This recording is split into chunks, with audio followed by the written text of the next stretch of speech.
Hello students, let's talk about G.K. Chesterton's essay on the pleasures of no longer being young.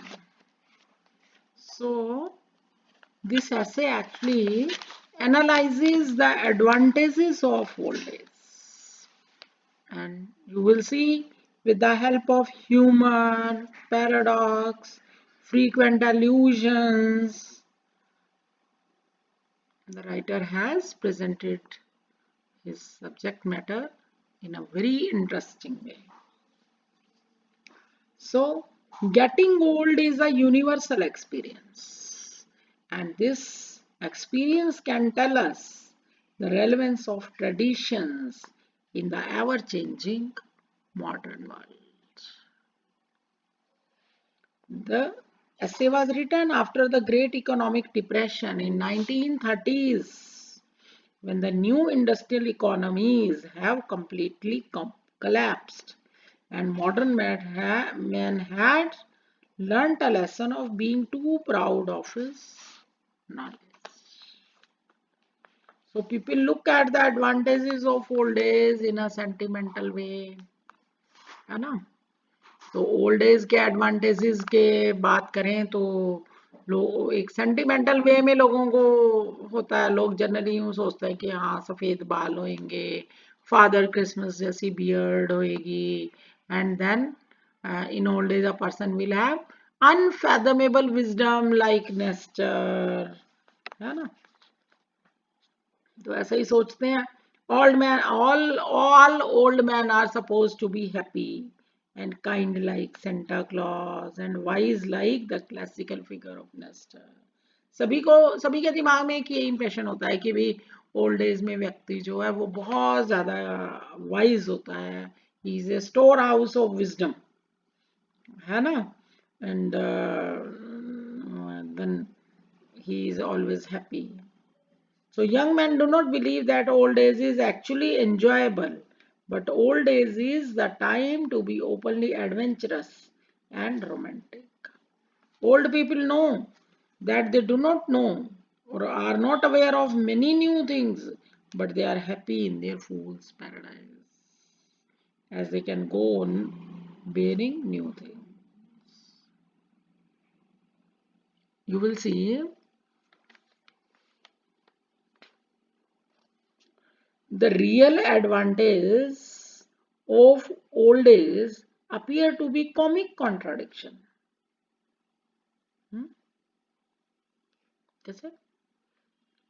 People feel that many things seem to be growing younger as one becomes old. Actual में बात क्या है कि old age के क्या advantages हैं ये तभी पता चलता है जब व्यक्ति ओल्ड होता है, तो है ना? जब व्यक्ति ओल्ड होता है, जैसे जैसे हम बड़े होते हैं वैसे वैसे हमें अपनी बढ़ती एज के एक्सपीरियंसेस क्योंकि कलेक्ट होते चले जाते हैं, तो जैसे जैसे हम बड़े होते हैं वैसे वैसे हमें पता चलता है कि ओल्ड एज के क्या एडवांटेजेस हैं. वी लर्न मैनी थिंग्स, है ना?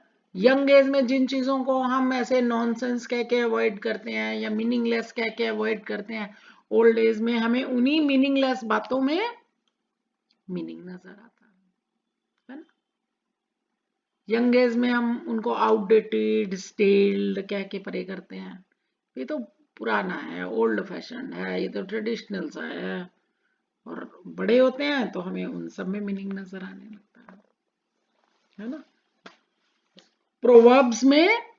प्रोवर्ब्स को हम पसंद करते हैं इसलिए नहीं कि वो प्रोवर्ब्स हैं, बल्कि हमें ये लगता है कि वो सब कुछ प्रैक्टिकल है ना? तो एडवांटेज, तो इसीलिए हम ओल्ड एज को सेकेंड चाइल्डहुड भी कहते हैं, क्योंकि ओल्ड एज में हम बहुत कुछ सीख रहे हैं जिसको हमने यंग एज में नहीं सीखा, है ना? तो young men think that customs and traditions are outdated and useless, but old men with their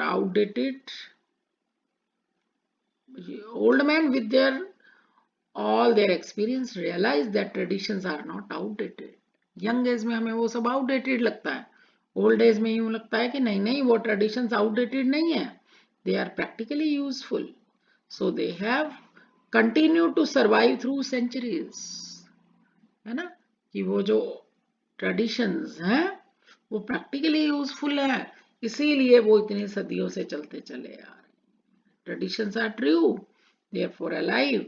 Indeed, a tradition is not even traditional when it is alive. है ना. तो so the main pleasure is that growing older is that one pleasure attached to growing older is that many things seem to be growing younger, growing faster, more lively than we once supposed them to be. We begin to see significance or see life in a large number of traditions, institutions, maxims, codes of manners that seem in our first days to be dead. A young man grows up in a world that often seems to him intolerably old. He grows up among proverbs and precepts that appear to be quite stuff. व्यक्ति जब बड़ा होता है तो उसको वो चीजें proverbs और वो सिद्धांत से ऐसे हार्ड से सेंसलेस से लगते हैं. उसको लगता है ही स्टफ्ड विद स्टेल थिंग्स, उसको भर दिया गया सब बासी पुरानी चीजों से, है ना. To be given the stones of death instead of the bread of life. लेकिन जब वो बड़ा होता है तो उसको अपने आप समझ आती है कि इन सारी चीजों के मायने हैं.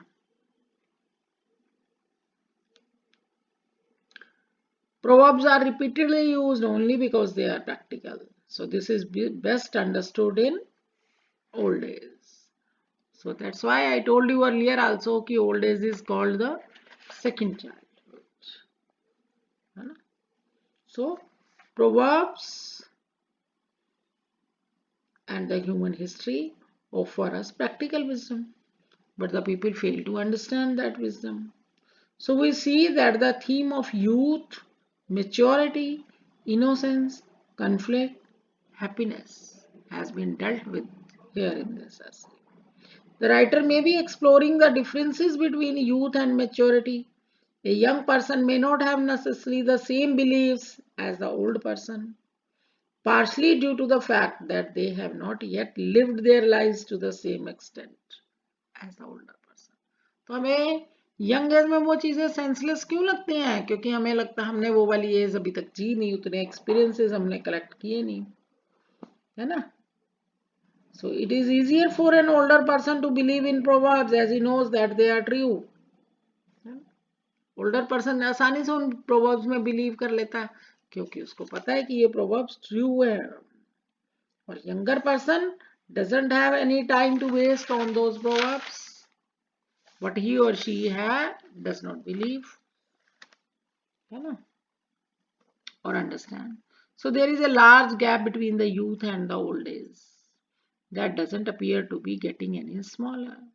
So Chesterton argues that an older person is happier because they are more equipped for life. उनके पास बहुत सारे experiences हैं, है ना, इसलिए वो लाइफ के लिए अच्छे से prepared हो गए. Should they get stuck in life, they have the advantage of taking a proverb and understanding their position. Same is not true for younger person. Younger person के पास अपने लाइफ के उतने एक्सपीरियंसेस नहीं है. जिसने 60 इयर्स की जिसकी लाइफ है उसको 60 इयर्स तक 60 साल का एक्सपीरियंस हो गया. 60 साल उसने लाइफ में जो अप्स एंड डाउन्स देखे, तरह तरह के बदलाव देखे, उन सब से उसने जो कुछ सीखा वो सारे अनुभव उसके पास हैं. उसी के हिसाब से उसको हर प्रोवर्ब में मीनिंग नजर आता है. और यंग पर्सन, उसने तो अगर सपोज 20 साल का है या 25 साल का है तो उसने वो 25 साल तक ही अपनी लाइफ देखी अभी, तो उसके पास कम अनुभव है. ओल्ड एज वाले के पास ज्यादा समय का अनुभव है. इसलिए ओल्ड एज वाला जो है बहुत सारे उन गहराइयों को, लाइफ के डिफरेंट एस्पेक्ट्स को अच्छे से समझता है और जानता है जो एक यंग पर्सन नहीं जानता, है ना. So that is the difference. What is also interesting about this essay is the fact that Chesterton assumes that as a person gets older, their humorous or ability to laugh at the world also becomes greater. जैसे जैसे व्यक्ति बड़ा होता है वैसे वैसे उसका humour जो है या उसका इंक्रीज होता चला जाता है. Things that were once serious to an older person when they were younger can now be laughed at.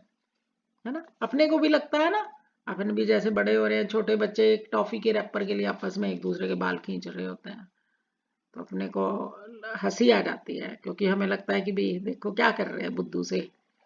और जबकि हम भी जब बच्चे थे तो हम भी अपने साथ वाले के साथ ऐसे ही लड़ाई करते थे, छोटी छोटी सी बातों के लिए, कोई कंचे के लिए और कोई पतंग की डोरी पकड़ने के लिए, है ना? तो दैट थिंग इज देयर.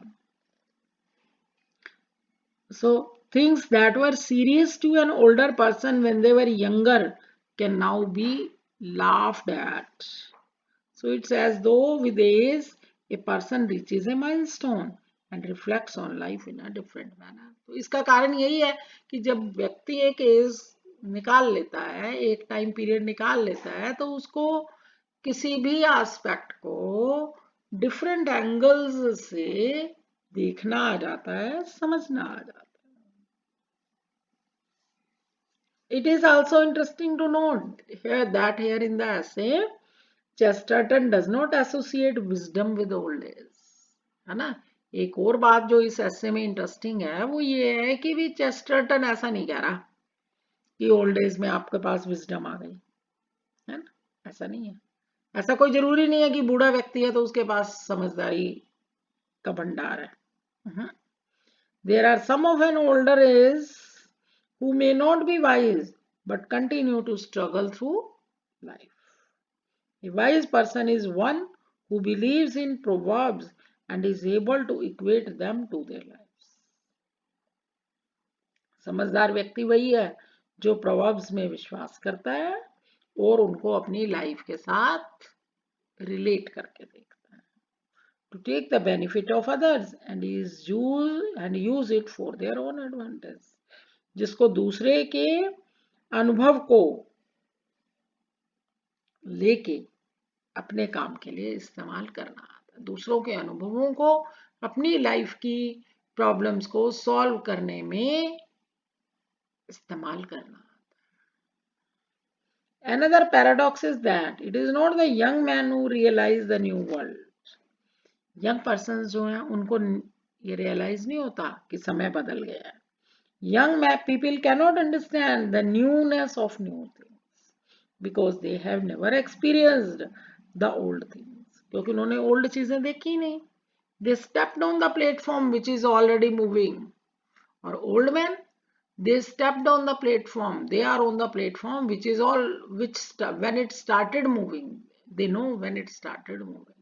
अब देखो ना, जो बंदा 1940 का पैदा हुआ है और अभी तक जिंदा है, या 1945 का है, हमारे बड़े बुजुर्गों में से कई लोग हैं जो 1940s के बाद के हैं और अभी भी जिंदा हैं, तो उनको वो सारा पता है कि फ्रीडम स्ट्रगल जो हुआ आज़ादी के लिए, जो भारत पाकिस्तान जब डिवाइड हुआ तब कैसा था, जब अंग्रेज शासन करते थे तब कैसा था, फिर उसके बाद कैसा था, कौन सा समय था जब 10 पैसे की भी बहुत वैल्यू होती थी और आज 100 रुपए का भी कुछ नहीं आता. तो उन्होंने इतने लंबे समय में इतना ज्यादा बदलाव देखा है ना? जो आज का व्यक्ति है, जो आज 10 साल की उम्र का है या 15 साल की उम्र का है या 20 साल की उम्र का, तो उसने वो सब नहीं देखा जितना 80 साल के उम्र वाले ने देखा है ना? तो जो यंग पीपल है, they don't realize the newness of the things.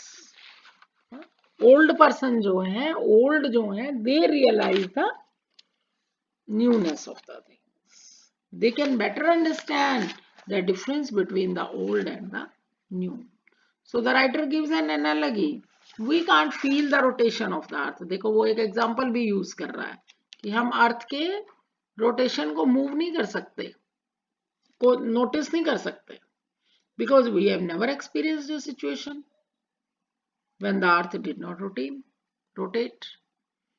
है ना? हम जो है अर्थ की रोटेशन को फील नहीं कर सकते क्योंकि हमने कभी वो देखा ही नहीं जब अर्थ रोटेट ना कर रही हो. If the earth stops, its rotation starts moving in the opposite direction. अगर अर्थ रोटेट करना बंद कर दे तब पता चलेगा कि कैसे ऑपोजिट डायरेक्शन में चल रहा है सब कुछ. Then we will understand how it feels when the earth rotates. तब हमें समझ आएगा. So old people can also understand if a new thing is really new or a comeback of old things. फिर दूसरी बात, ओल्ड पर्सन्स जो हैं उनको ज्यादा अच्छे से समझ में आता है कि नई चीज जो है वो नई है या पुरानी चीज का ही वापिस आना है. If someone says that these days people do not go to church, so the village church will be replaced with a chemical factory. अगर कोई कहता है कि भाई ये जो चर्च है गांव में, इस चर्च को हटा देना चाहिए क्योंकि आजकल कोई चर्च आता नहीं है ना. देखो कह रहा है ना, the oldest inhabitant knows very well that nobody went to church in the days of his childhood except out of स्नोबिशनेस.